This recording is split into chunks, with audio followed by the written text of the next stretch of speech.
আজকে সকালে চলে গিয়েছিলাম মাঠে, আর সেখানেতে বাবা তালপাতা আর খেজুর পাতা কেটে রেখেছিল। সেগুলো দিয়ে আজকে তৈরি করা হবে ঝুপি নদীতে মাছ ধরার জন্য। আর প্রথমে খেজুর পাতাগুলোকে আমি পিস করে নিলাম, কারণ অনেক কটা বানাতে হবে আর নদীতে সেগুলো দিয়ে মাছ ধরবো। এইদিকে দেখলাম বাবা তালপাতা দিয়ে ঝুপি বানাতে শুরু করে দিয়েছে।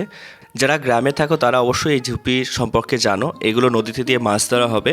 প্রথমে তালপাতা, তার মধ্যিখানে কিছু খেজুর পাতা দেওয়া হবে, তারপরে আবার ওপরে তালপাতা দিয়ে সেগুলোকে ভালো করে বেঁধে নদীতে দেওয়া হবে, আর তাতে মাছ ধরা হবে। তো চলো, এখন বাবা দেখলাম সেগুলোকে ভালো করে বাঁধছে তালপাতা তার সাথে খেজুর পাতা দিয়ে। আর মোটামুটি আমরা 10টার মতো ঝুপি রেডি করেছিলাম। এগুলো নিয়ে আমরা এখন যাব নদীতে। নদীতে সেগুলোকে আমরা দিয়ে আসবো এবং 2 থেকে 3 দিন পর পর সেই ঝুপিগুলো আমরা তুলবো। এই দেখো 10টা ঝুপি আমরা রেডি করে নিয়েছি। এখন আমরা চলে এসেছি নদীতে। নদীতে পুরো জল থই থই করছে, আর এখন আমরা এখানে দেবো। 2 দিন পর তোমাদের সাথে দেখা হচ্ছে। ভিডিওটা তোমাদের কেমন লাগলো অবশ্যই কমেন্টে জানিও।